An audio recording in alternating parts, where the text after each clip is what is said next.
this week, live at the Book Warehouse, I am joined by author, former radio broadcaster, Yes. infamous penny pincher, former television host, former host, film director. a face made for radio. Yeah, absolutely. Face made for podcasts. Steve Burgess. Yes. How are you doing today? I'm real pleased to be here. I'm pleased that I made it through the crowds. That, this may not be heard on the night, but for those who didn't know, Canada just defeated Qatar for their first ever World Cup victory, and I basically had to cycle through the crowd to get here. And the crowd was remarkably well behaved. I feel like the crowd was subdued because I think most of the city didn't even know the game was actually on Right. until it was about halfway through. But we're here for a very important reason. Very important reason. Your latest book, Yes. Cheapskate in Lotus Land. Philosophy and Practice of Living Well on a Small Budget. Thank you for that. Thank you for I'm taking here that to for help. me. Right? And before we get deep into the book itself, which has had not sure the word, I want to be hyperbolic and say it's had a profound effect on me, but that does feel maybe like a recency bias thing. It's charged me up to feel like maybe I can survive living here, Right. But before we get deeper into the book, I want to backtrack a little bit. I gave you my own version of a bumbling Chiron, but I always like to ask guests from their perspective, Right. who the hell are you? Who am I? Well, I'm old enough so that I've done a great number of things professionally in my life, but I can say that being a writer is what I always wanted to be. Being an author of books is what I always wanted to be. So being an author is, to me, that's the highest compliment that I could be paid, is to be called one. I used to be a disc jockey and a television host, and I was working in film for a while. I set pins in a bowling alley. Oh, my first real job was a gas jockey. But That was my first job. it was a gas jockey. Yeah, it was my favorite job. I loved it. What station? It was in Calgary. I worked at it was a Calgary co-op. It was a co-op gas bar Yeah. in Crow. I worked at Gulf, which I Okay. don't think it's around anymore, in Brandon, Manitoba. Oh. So when I started working radio, I could say, well, this isn't my first station. But anyway, no, I always wanted to be a writer, and I hope I get to keep being one, because that's what I love to do most. Yeah. So, as you just said, you've spent decades, as a journalist, as a broadcaster, in a way you could say it's sort of someone who watches and analyzes other people for a living. Sure. What was it about this moment that convinced you to sort of turn your lens onto yourself and your own habits? Well, full disclosure, I've done that throughout my entire writing career. Sure. Yeah. And in fact, that's how, it's not exactly how I started, but very early in my writing career, writing pieces for the Vancouver Sun and other publications, a lot of what I did was personal. Right. I think it came naturally to me to be a storyteller. Really, the challenge for me was to branch out from that. Right. It was to stop being so personal. Yeah. And this is a story I've told before, but I do love to tell it, that David Beers, who is the founder of the Tyee, where I'm a regular columnist, was one of their charter writers. It was David Beers who was bugging me for years to try to expand beyond the personal story. Right. Okay. Because I was always writing personal stuff, and then I was trying, after my first book came out, it was a memoir in 2011, a book called Who Killed Mom. And then I was trying to get another book deal, and I was failing. And Dave kept telling me, you need to do more. You need to stretch out. Right. To, not just write about yourself, but make it about something larger. So that was the real challenge for me. It wasn't going personal. It was going wide. Yeah. And Okay. Dave was kind enough to say, well, once you got it, Steve, you really did get it. Yeah. Because Reservations, the Pleasures and Perils of Travel, which was my previous book, came out 2 years ago, and this book, Cheapskate and Lotus Land, they're both very similar in that sense, in that I start with personal stories, but then use those to jump off into wider discussions of issues that affect, society. And with Reservations, it was the travel industry. And with this book, it's personal finance. Yeah. And also not just personal finance, but also corporate finance. Yeah. And how companies like Loblaws, Walmart, and Costco do business. Well, and this is, I'll admit, when I was starting the book, and right in the first, chapter or two, you're talking about You've lived in the same apartment for years, and Yeah. you know, and it's in this beautiful area that Yeah. that for someone like me, you know, I moved here the first time I moved here in 2010. I was here for a couple of years, moved away, and then moved back in 22. And you know, there's no hope for me to move into somewhere like you know, anywhere down by the English Bay or anywhere like that. Just completely priced out. So I will admit, the very start of the book, as I'm reading about your setup, I was sort of like, okay, bud, let's hear what your opinion on how to survive in the city. Yeah, exactly. You know, First get super lucky. right?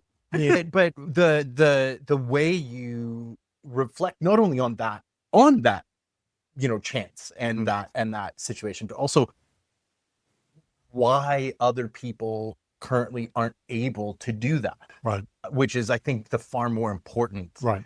Exploration. What I really appreciate is that you don't give necessarily declarative answers so much as like, this is what's happening and this is why it's developing, right? And that's something that I struggled with a little bit. I mean, you know, the book was the publisher's idea, and I really worried about, you know, I keep using this example, but I don't know if you remember Stephen Colbert back when he played the character Yes. of the right wing, the Bill O'Reilly version. and he had that book, I Am America and So Can You. Yes. I love that title.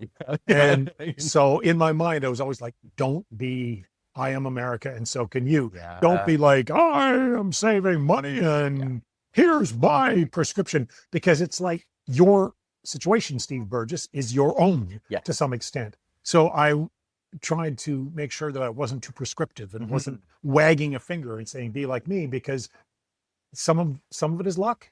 And part of it is just acknowledging the situations that other people are in. Yeah. And trying to see how people can make the best of their situation.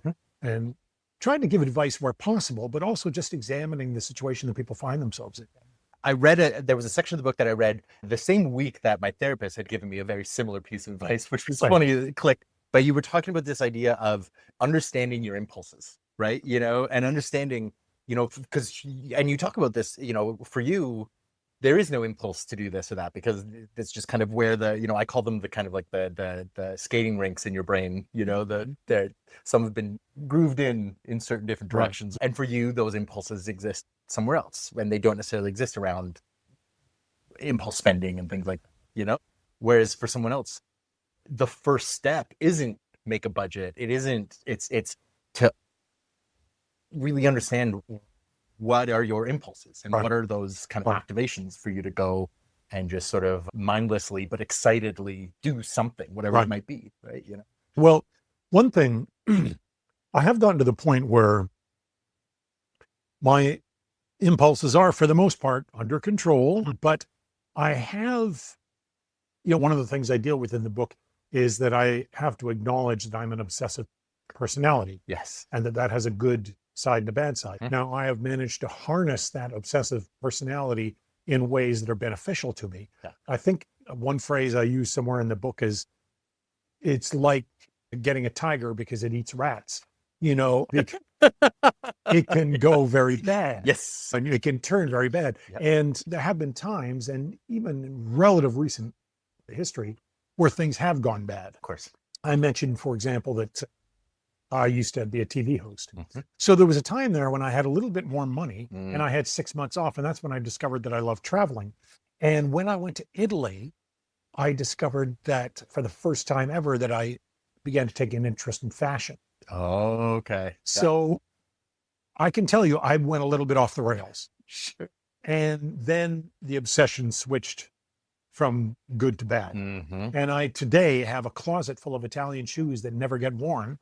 I ride my bike around. I'm not going to wear Italian shoes, but they were so beautiful. I had to keep buying the damn things. So I'm not immune, of course, to the impulses that go wrong. But for the most part, yeah, I mean, I had a serious drinking problem when I was young, and that was obviously an obsessive, compulsive kind of behavior gone wrong. When I was 24. So yeah, I sort of got some of my problems out of the way early. Yeah. You know? Yeah. And started getting closer to the straight and narrow. So, but it's a challenge. I mean, if you are someone who's all in or all out, which I am. Same. it can go wrong. Yes. Yeah. Yeah. Yeah. I think that might be actually, as you're kind of expressing that, I'm realizing I think that's an element of what, what I attached to you in the book, because Right. I'm similar. I have, you know, other similar conditions and things like that, and obsessive tendencies and things, Right. and so yeah, it's just that mine aren't necessarily the one-to-one of I'm overspending and whatever, Right. but Well, I yeah, mean, I get weird little behaviors same, yeah, that I recognize. It's like, okay, this isn't normal yeah, what you're doing, yeah, Steve. yeah, But for the most part, like, hopefully yeah, they're just minor and not important. yeah. Like when I was traveling, I'll tell you one that always killed me. I don't think I mentioned it in the book, but when I was traveling, I got, oh, I'm going to save all the hotel shampoo. And they used to give, they don't do this as much anymore, but they used to give you little bottles. So what I would do is I would take a water bottle Okay. and I would collect all of Just the, in I would one. pour the little bottles into a water bottle. But here's where it got weird. I got so that I wanted to get every single drop of Right. shampoo. And I would sit Right. there and wait. I would hold that bottle. Yeah. I'd be looking, there's a drop that's There's going to drop. one And there's more. one more. Yeah. And I would be looking at this and going, Steve, if you could have an out-of-body experience right now and look at what would you be seeing? What would you be thinking? You're a crazy person. So, but I mean, minor little things like that. Yeah. Oh my God, that just reminds me. I haven't traveled much recently, but when I was obsessed with the Gideon Bibles. Oh, love hotel Bibles. There's something so entertaining about them to me. By the way, are they edited? I have no idea. I've never been able to find the same copy twice. Really? Right? They're always weirdly, like, they're maybe not, I mean, I haven't read the whole thing every time, but it's always different intros, different, different print setups, and and that's what always fascinated me, right? Is it would be sort of like, what's it going to look like this time, And then on top of that, I would speaking of out of body, bizarre behaviors, is I started finding, people would write in them. In the Gideon Bibles. Yeah. And they've, I have some that I have a small collection. I've whittled it down, I've got rid of some of them, but people have written, like, I have one that's someone had decided to write their own new testament and their new revelation in the liner notes of the Bible and things like that. And so I just find those so fascinating, honestly, like, I don't know if you had enough of those, that would be an interesting book. Right? An interesting book.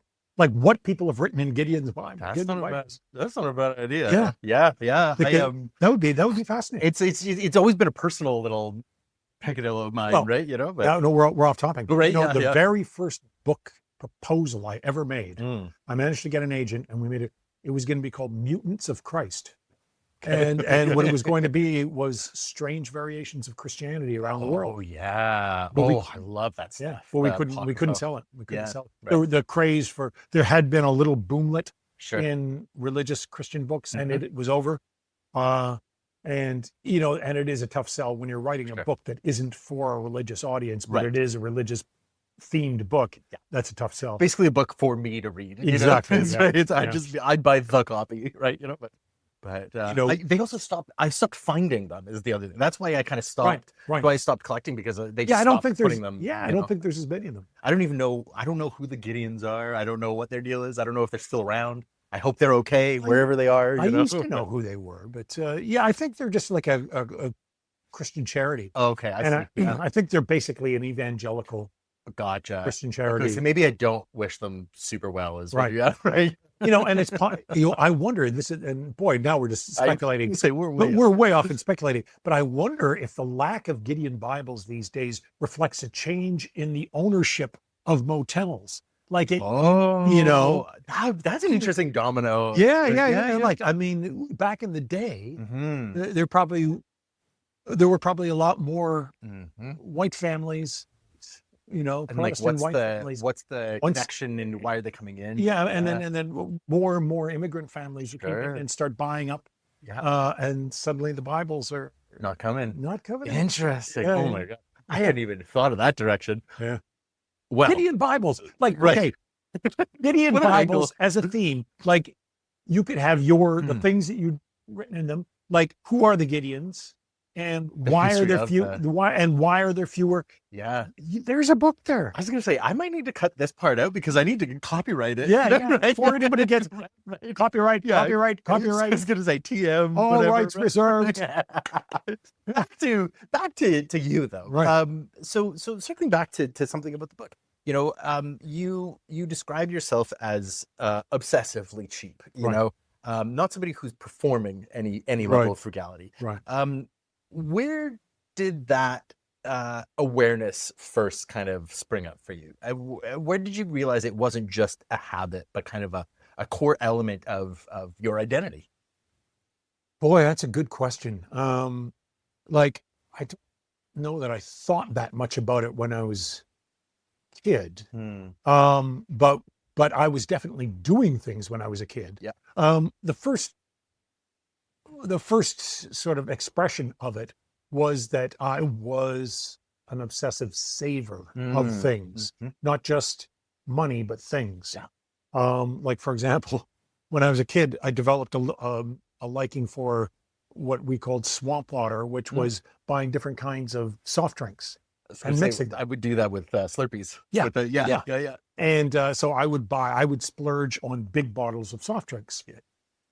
But then what I would do is I'd stick them in the back of my parents' fridge and save them till they went completely dead flat. Right. And were useless. But I couldn't use them. It's like, no, I'm going to save them. Yeah. So that obsessive saving goes all the way back. But I know that, like, my very first radio job, I was 19 years old and I had a drinking problem. And this was 1978 and I was getting $525 a month. $525 a month. Eventually got a raise to $565. Woo! That sounds like it was pretty good in 78 though. Yeah. Well, my rent decent? was only $150. Right. So you're doing So pretty good. that's better than I'm doing now in terms of percentage of income. Yeah. But anyway, the thing is, I drank too much in those days. But by the end of 10 months in Thompson, Manitoba, which was an expensive place to live, relatively speaking, I'd saved $650. Right. Okay. So I think maybe at that point I was aware of the fact that I was a good saver. And then I think maybe I think a lot of times the way we define ourselves is by looking at other people. Sure. And I began to look at other people and thought, well, I've got money in the bank and they don't. Right. What's that about? Yes. And so I began to see that was the kind of person I was. I didn't get a car till I was about 26. Oh, wow. And one reason was because I looked around at my friends who had cars and they're always broke. That was a big reason why I think I got my first car when I was late 20s at the youngest, you know. And it was for that exact same reason. I was like, well, it's a waste of money. Right. Like I've got legs, they work. Yeah. Right? And also I was never good at Right. auto shop or anything like Sure, that. I took home ec. Yeah. Right. I was like, I've talked about this many times with podcasts. I was the only boy in dance class in high school. So I was like, I'm not care about cars. It's like, it's got four wheels, it turns on. I don't know. I wasn't good at any guy stuff. No. There was this is true. I think I might have put this in the book. I took wood shop in grade 8. I think you had to. And then at the end of the year, the shop teacher actually presented me with a big plaque, a big necklace, a rope so I could hang it around my neck, and a big plaque, and it was marked Royal Order of Wood Butchers. because any birdhouse that I build would be condemned before any bird could move in. It would have been a crime against nature for any bird to 3 birds killed in house collapse.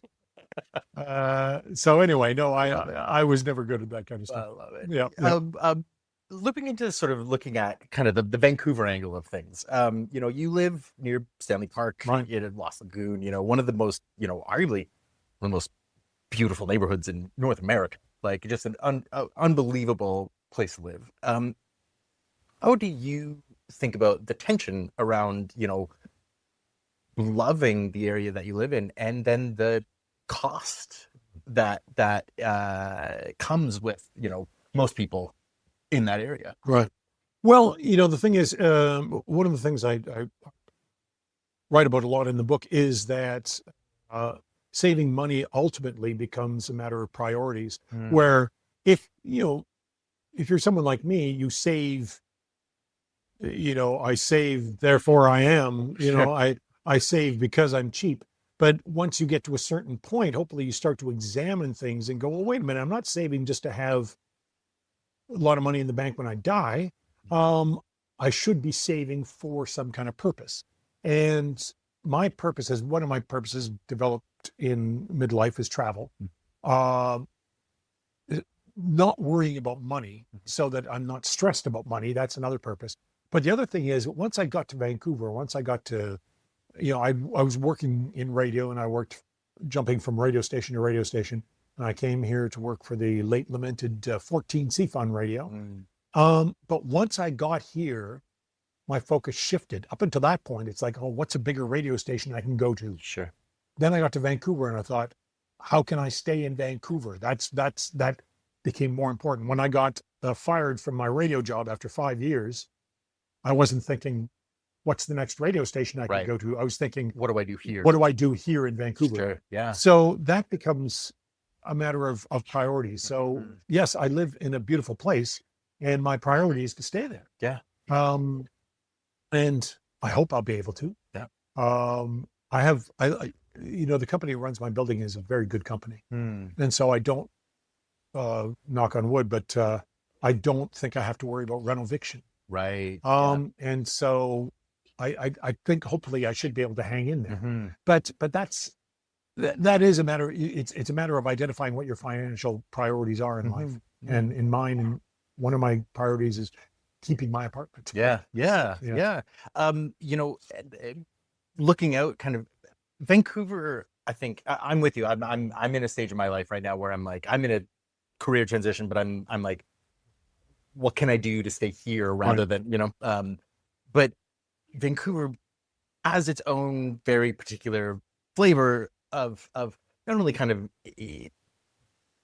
economy, but just wealth. There's the understated outdoorsy stuff, but there's this kind of like underlying smugness. Do you find that do you find that the cheapskate culture fits here? Or is it sort of like a quietly radical to opt out of that sort of like Lululemon $18 cocktail version of the city? Yeah, that's a real good question. And the thing is, I think, I wonder if sometimes if I live too much in my own world to really understand that. When you put out a book like this, it's natural that you're going to draw people to your flag. So I have a lot of people saying to me, I'm like that too. I'm like that too. Yes.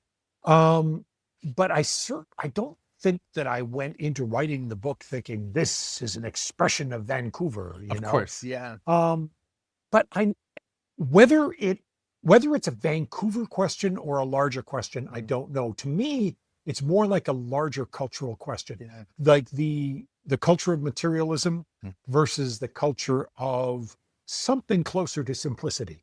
It doesn't have to be simplicity, but the idea that consumption is not the be all end all.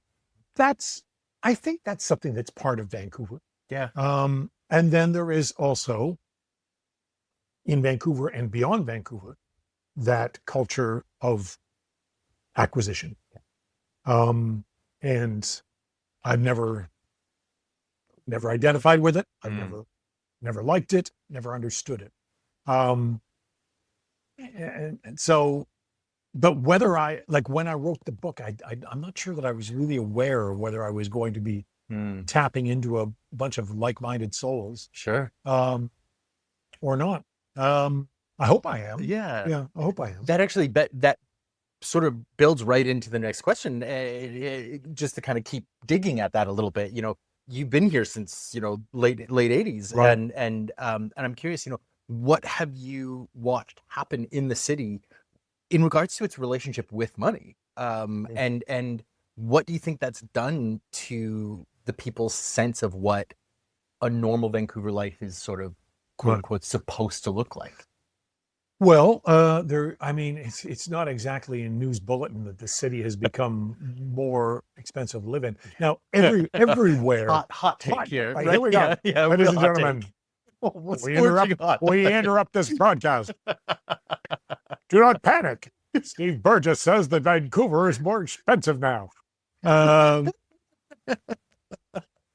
Film at 11. No, like the thing is, everywhere has become more expensive, Yeah. but I think Vancouver is ahead of the pack Yes. in terms of greater expense. And a lot of people, I think with reason, point to Expo 86 that kickstarted development and really changed the city. I really think, one book that I pulled out of the library as research for an upcoming project, which I can maybe talk about later. But I pulled out Guy Bennett's Guy's Guide to the Flip Side. Okay. Yeah. I don't know if you know it. It's a book. I remember. I know the name. He- The author. I know the author's name. Guy Bennett, he went on to direct films as well. Yeah. Okay, I think that's where I know his name. Yeah, he's still with us too. And his daughter Sonia had a real film career. But anyway, he wrote Guy's Guide to the Flip Side, and it was self-published in I think 86 or 87, and then it was picked up by somebody. I think Arsenal Pulp. Okay. And because it was popular enough as a self-published book. But God, that's impressive. yeah, no, I know a lot. Yeah. Very few people get that. Terry Fallis did it. Yeah. With big success. But you look at that book, and talk about a bygone Vancouver. It was written before Expo 86. Gotcha. And man, oh man, it's Vancouver. He's focusing on the sleazier part of Vancouver. Of course, sure. But oh my goodness, it looks like a more down marketplace. Right. Yeah. Things that neighborhoods and businesses that would just never survive the onslaught of real estate prices. Yeah, I mean, just the value of land is like a wildfire. Yeah. It just burns through neighborhoods. Yeah. It's a scourge. Here we are on South Main, and I'm just so thrilled that South Main is still has its character. Yeah. I just, like a lot of people, I'm sure I just live in fear that somehow land prices are going to burn through here and everything's going to be cell phone stores. It feels like they're trying to, right? Like they're really, a lot of my friends live on Main. I live way out in Marpole. I live on the boonies just to try and save money, sure. But all my friends on Main, they're living in constant fear of getting renovated, and they're basically like counting the days because at this point it's inevitable, but the thing is that the thing that sucks the most for them is that it's like there's not really anything that's actually going in its place. Right. It's just like development for development's sake, right? And it's just this flattening and this kind of like, I don't know. It's I've described it a few times on the show as this idea of like just turning everything into the Apple Store.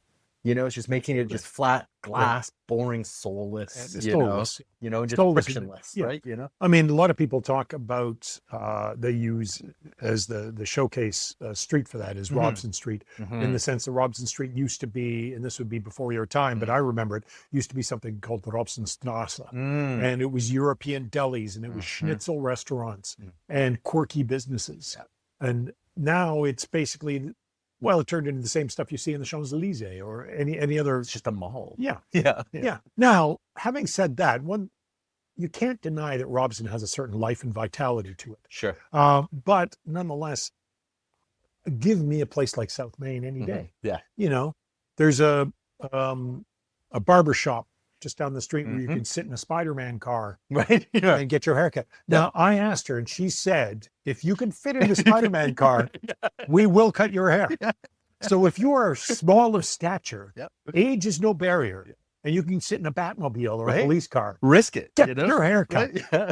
Oh, and by the way, I get this plug in because this was a shocking moment. A shocking moment at the Book Warehouse. I came in here once. We are at the Main Street location. We are almost directly across the street from Hawker's Delight, which is probably my favorite cheap restaurant in all of Vancouver. And the staffers at the Book Warehouse that I was speaking to across the street from Hawker's Delight did not know that it existed. They'd never been? They didn't even know it was there. Oh my God. They didn't even know it was there. And it's a fabulous place, and the prices are still reasonable. Malaysian food, Hawker's Delight, South Main, near King Edward. I have to admit, I haven't been back since I went vegan last year, Oh, okay. a little over a year ago. But And they have vegetable fritters I there. was gonna say, I Yeah. feel like I can go back. I just a lot of places that I used to love, I Right. don't go back to because I'm Right. just like it's gonna break my heart when I can't have, right? Like I can't remember now. Someone is gonna out there listening to this is gonna shut me down. But I'm trying the gado gado Mm. salad.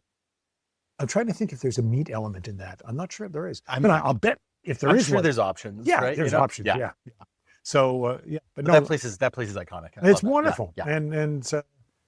And shame on the book warehouse staff We gotta get out that who shame did not bell. know that it was there. But yeah, no, yeah, the scourge of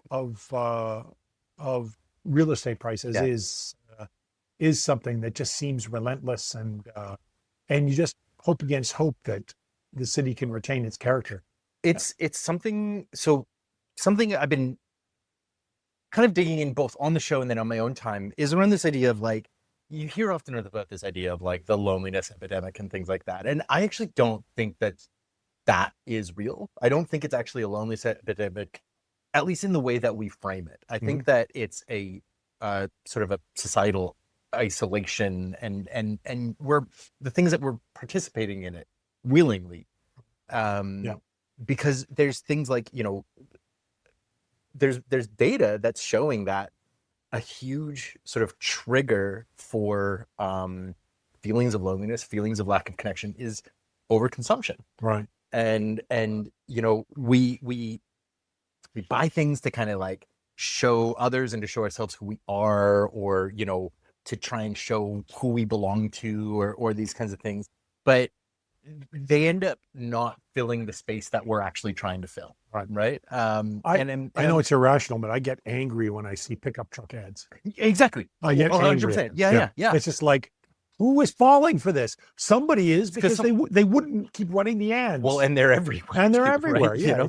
You buy this truck and you will be this kind of person. Yeah. I mean, that to me that's the insipidness of most advertisement. Yeah. Is like, if you get this haircut and you're going to get laid. Now, the thing is, at least with the truck thing, okay, I don't support buying the huge trucks, but at least you have a truck. The worst one now is the sports betting and the online casinos. Yeah. Because that's the same thing. It's like, be a high roller.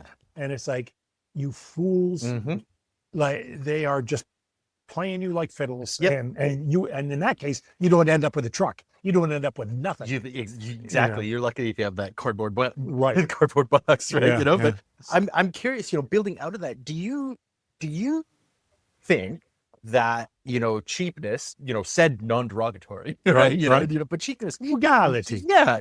Do you think that it'd be its own kind of isolation, or do you find that opting out of this kind of consumption culture actually helps connect to a different type of people, or maybe a different community that you wouldn't necessarily have access to? Well, that's a big, it's all the way you play it. That's a big topic. I mean, there's no doubt it can be isolating. And I think in my case it was. I'll tell you this.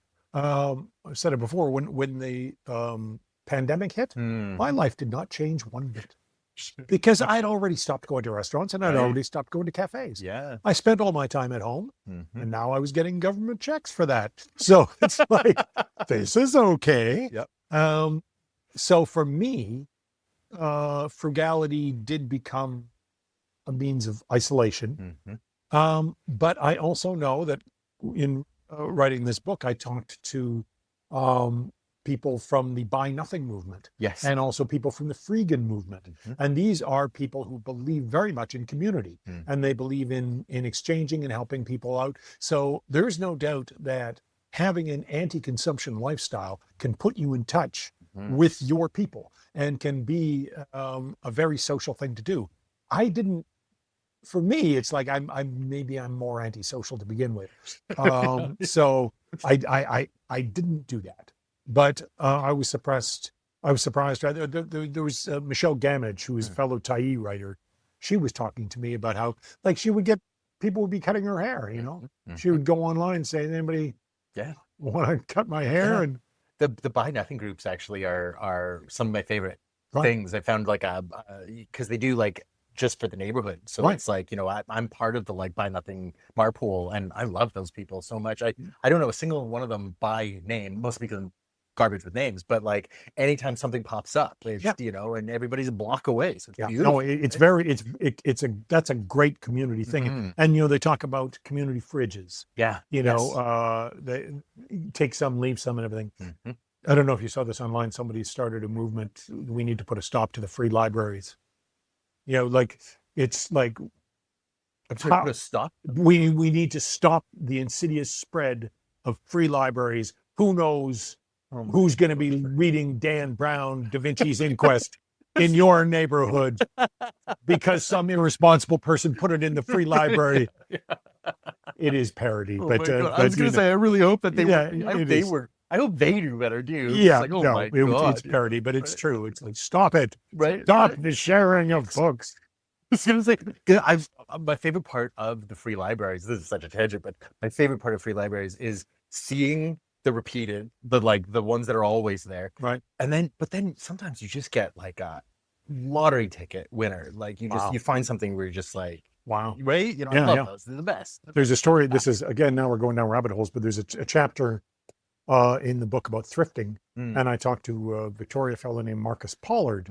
And talking about rare. The only reason I mentioned it is he mentioned rare books. He was going through a thrift shop and he found first edition of At Swim Two Birds, and this is a book that was published in the 30s. Okay, and he knew that it was a first edition, and he knew that there was only 238 of them. Oh my because God. the warehouse where the first editions were held was bombed by the Nazis, and then after the war, it became a cult hit, and so it went back into print. Sold that thing for over $4,000. Right. Oh my Yeah. God. But he was lamenting the fact that because he had the knowledge, he spotted that this was a first edition. But he says now there are apps, and people can just go through and click. And say, oh, is this a first edition? Yeah. You don't even need. See, for me, it's like not even, I go to them not thinking like, oh, I mean, sometimes you find something crazy like that. For me, it's just like, you find a book that you're like, oh, I haven't thought about that in 30 years. Or I didn't even, oh, I've been meaning to find that. Or, That's the way a thrift store ought to be. But Exactly. now a thrift store is like a scavenger hunt, or it's like playing the stock market. Yeah. You're buying stuff to make a profit. Yeah. And so the whole nature of thrifting has changed a great deal. Yeah. I feel like that expands too. That gets me thinking of things like, I was just talking with my partner about something the other day about how like adults have found a way to ruin everything, but everything fun, right? Yep. Like adults have managed to ruin Pokemon cards. They've managed to ruin, video games. They've managed to ruin comic books. They've managed to ruin toys because like, the little boo-boos and the whatevers, like even like we both use these Nido, they're like little squish toys, and they've now become the new fad, and now they're collecting them, and we use them because we're both autistic, and so we use them for like emotional regulation and stimming. But now they're like being banned because people are going crazy collecting, and they're being banned from schools, and so it's and it's just like you've found a way to, make this thing that's supposed to be just like fun and nice. You've suddenly now been like, how do I make money off of it? Right. And now, then you ruin it for everyone. Now, the person, of course, who was selling the object originally wanted to make money off it, but nonetheless, there's a different level of commercialization, monetization. There's tiers, yeah, right? Exactly. I think there's one thing to be said for like, I've made a thing and I'm selling it. Yeah. There's a different thing between being like, okay, you're doing all that, I'm going to insert myself in the middle, and I'm going to find a way to make it harder for you to get it and harder for the person making it to sell it. And not only that, is like when you do have an artistic product that achieves that level of fame, good luck not having that bleed back down and corrupt you in your process. Well, exactly. Exactly. You're going to start cranking it out. You're going to start finding some way to crank it out like a widget. You're right. And I mean, who has the strength of character and the unity of purpose to maintain? I mean, it's their process. It's the inevitable poison of capitalism. Right. Capitalism cannot go anywhere other than fascism. But that's a can of worms we don't need to go down. So something I really related very, very on a personal level with the book was, you talk about you live alone. No spouse, no kids. Right. I live alone. I got divorced, and I went never living with someone ever again. And my stepmom of all people was incensed by that. She was like, right? Yeah. Thank you. She was like, "What if you meet someone else?" Right. And I was like, "Well, People hopefully, are always trying to fix me up. And hopefully they have a nice place that they like staying at That's because I won't be there." Right. Yeah. No, I do think of that. I mean, that's a financial burden, the fact that but it's, to me, I have to think about it just in terms of sheer expense. Mhm. That's my greatest luxury is Exactly. living alone. That's exactly And right. it's worth it for Oh me. my God. It's Yeah. right. And so I'm curious, building on that, do you find that, is it easier to be, I've written in all my questions, I've written it as cheapskate because of the book, but I like frugal, Yeah. do you find it's easier to be frugal when you're not accountable to someone else? Absolutely. Yeah. Absolutely Right. it is. Yeah. I had, in my whole sordid adult life, I had one live-in relationship. Mhm. It lasted 9 months. And I'm jealous. I wish. well, I drove her nuts. And one of the ways I drove her, Mm. she just wanted to, she just to piss me off, she wanted to spend money. Because it was a very nice thing, actually. This was her. I wasn't robbing the cradle completely. I was pretty young at the time too. Yeah. But this was her first time living on her own. Sure. She later told me after we broke up, okay, now I get it. Right. Now I understand what the frugality is all about. But at the time, I was just like the guy who wouldn't give. Sure. And it was. So no, absolutely. When you have no one to answer to but yourself. Yeah. Oh God, yeah. And it also makes travel easier. Okay, so and building on that was the idea of like, what does the solo lifestyle make possible for you, and that maybe people with families or partnerships are maybe missing out on. I think travel is probably an easy one, but is there other things that come to mind, or If you talk specifically about being a writer, I don't know how people do it. I mean, people have kids. I tip my cap to them. I bow to them in respect, because these are people who have these responsibilities they have to meet. And then at the same time, they're carving out time to write a book. Oh, I'll tell you something. What do I have to do all day? If I want to write, I write. And I do. So like I say, I'm a fast writer. Yeah, well, good for you. You don't have anything else to do, you fool. So you pat yourself on the back.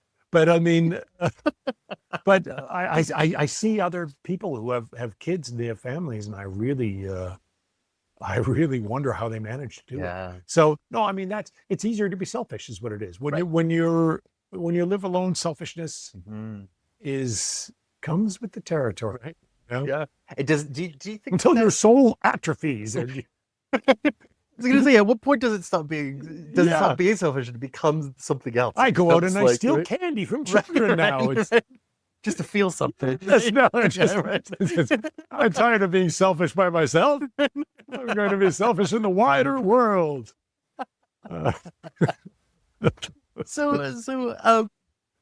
Actually, a quick little question that I feel like builds on that. The idea of you say frugality is the best revenge, right? Revenge on what? Like, what are you taking revenge on? Where's the target here? Everybody never said no to me in high school. Who is it? I've got money.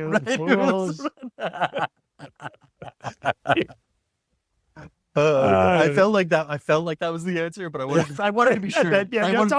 It's always high school. Right? Always about. So fair. I just had my 50th high school reunion in Brandon. Did you go back? Did you go for it? I did not, but I did donate 2 books, and they were nice enough to auction them off, and apparently people actually bought tickets. So. Wow, lovely. There was I've missed every reunion. There was a 5, there was a 10, there was a 15, there was a 20. I didn't go to a single one, and I think there's a different relationship in my generation to reunions because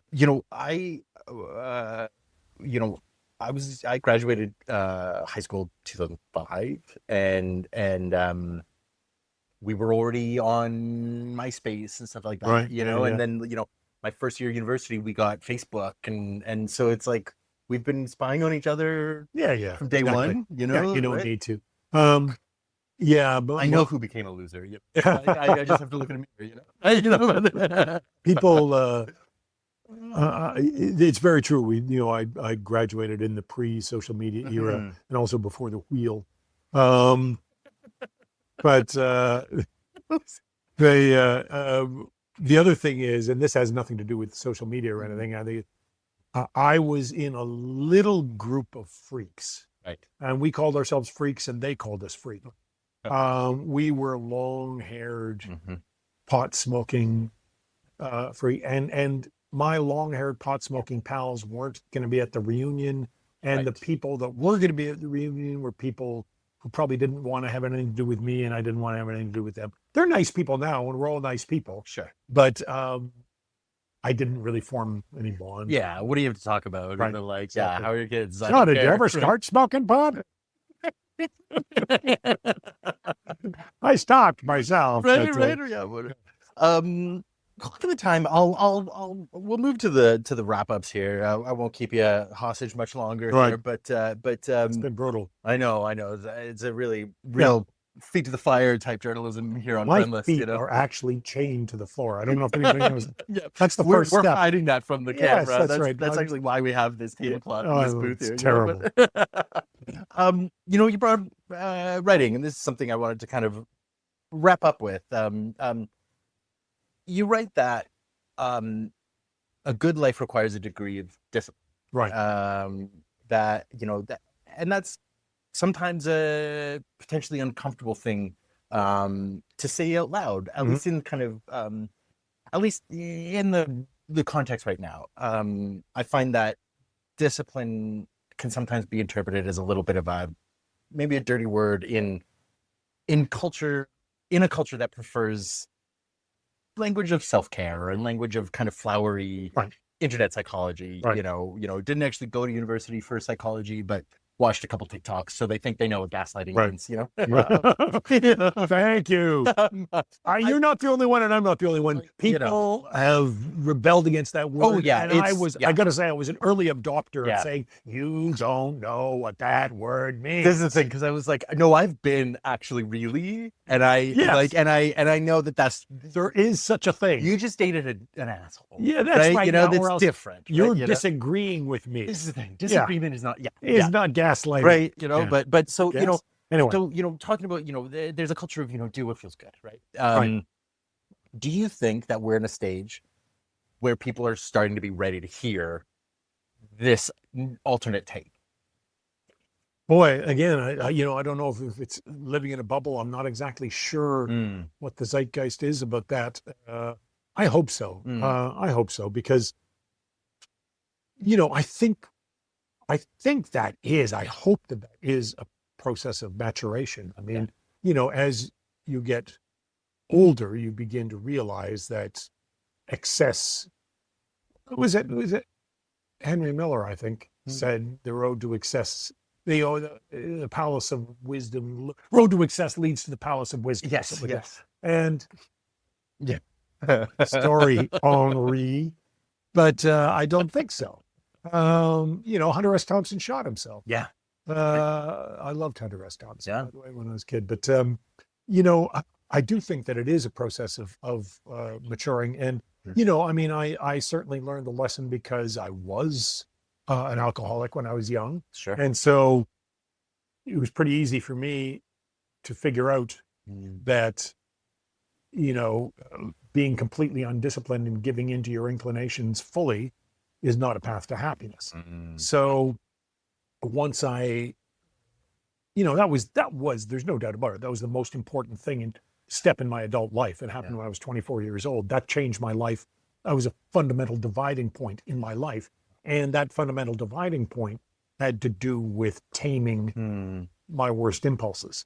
So for me, that's, like I say, I don't know how other people relate to that question, but for me, there was no doubt about it. That's when I started to become that's when I went from childhood to adulthood, is when I learned, well, not learned, but when I got the courage to take that step and say, you know, it's time to rein yourself in. Mm-hmm. Can I ask you a deeper question about that? I got sober 3 years ago. Oh, and thank you. And I how do I put it? This is kind of tricky. I was almost like, as this is forming in my head, I was like, maybe I should ask this off mic, because like it's maybe too personal. I don't know, but like, I've been in a funny state over the last 3 years where I felt like I've lost who I was because I'm no longer drinking and using drugs, you know, and yet I'm still in a stage where I'm not 100% sure who I now am. Right. And I've felt really adrift for 3 years. And I felt it's been really hard to latch on to anything, and to, you know, and it's been hard to be creative. It's been hard to write. It's been hard to do these things because you're relearning. They felt like they were connected to that old self. Right. It's been hard to, you know, I wrote poetry and I wrote essays and all these things. And now I'm like, how did I do that? I can't even remember how. And I'm curious, in your sort of sobriety journey, you know, like, obviously I know it's not like it's an overnight thing, but like, how did you tap into those creative elements when you got sober? Well, you know, look, this is stating the obvious, but all any of us can do is tell our personal story, right? And it only has limited application. I mean, it might have application for some people, but here's the thing: when I was young, I used to write letters to my brother all the time. As I got drunker and drunker, I used to write them on shopping bags. Save money. The plastic ones? Or No. I would get paper shopping bags and tear them up. And that was an early Cheapskate thing. And I would write letters to my brother, and that was the only writing I did. But I quit drinking at a young enough age so that really what I was leaving behind wasn't necessarily important, because I hadn't done anything yet.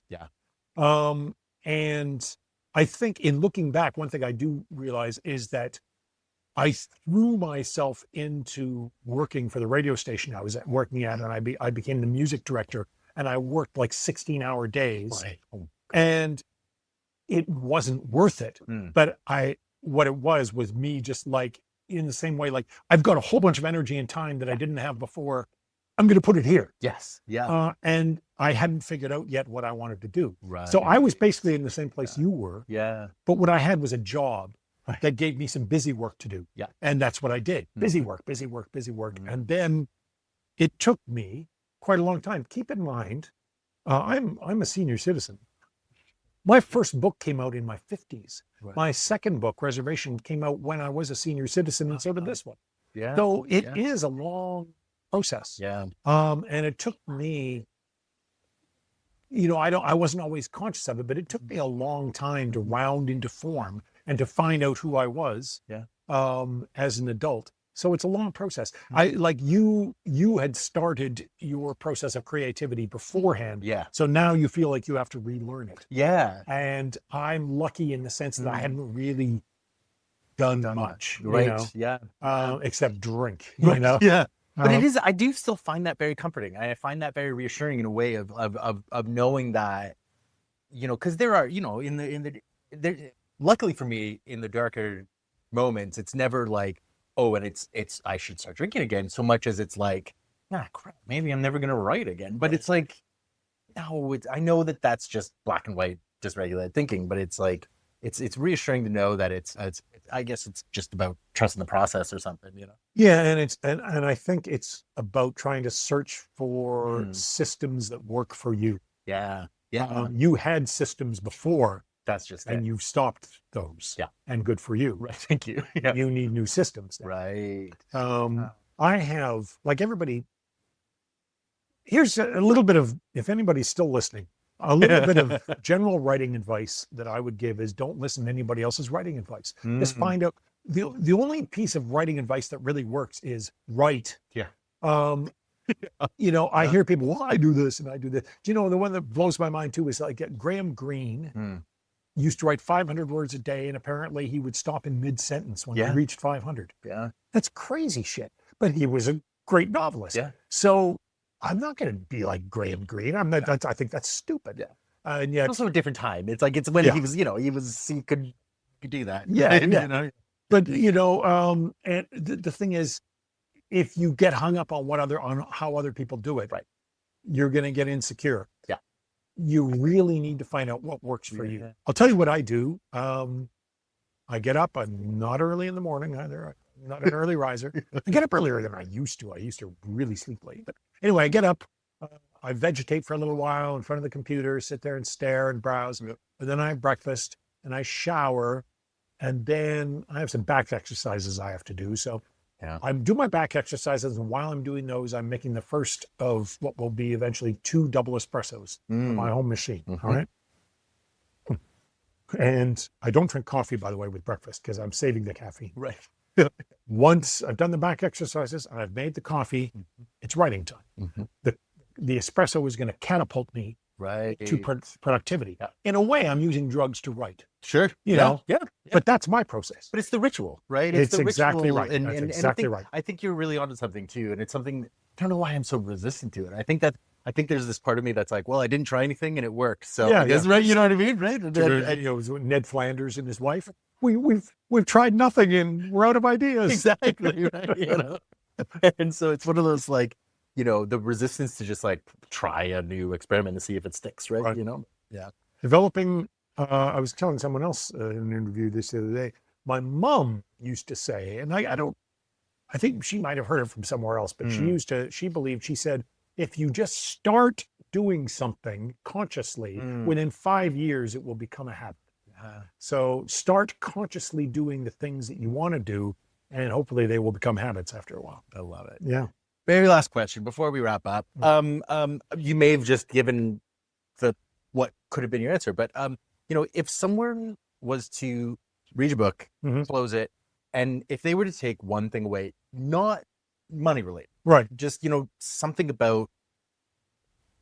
that they could take to pay attention to their own life, what would you hope that lesson would be? I'll give you 2.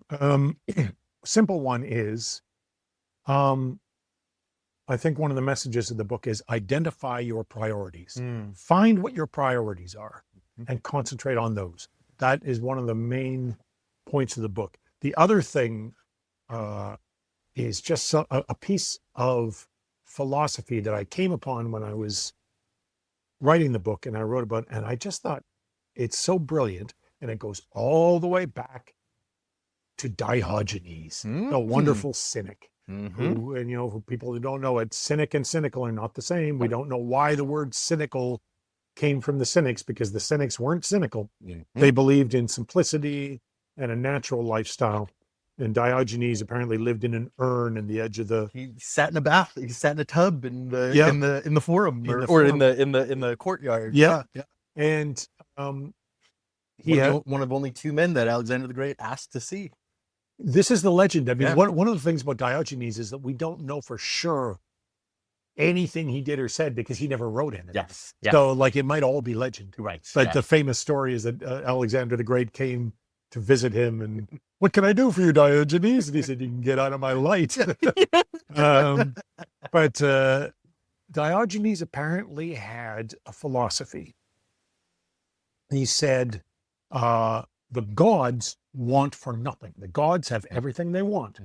Therefore, if you are satisfied with what you have, you are godlike. And I just thought that flips everything on their head. It's like the gods have everything, therefore I should want more because the gods have more. Right. No, Diogenes says that's not the point. The gods are satisfied with what they have. Yeah.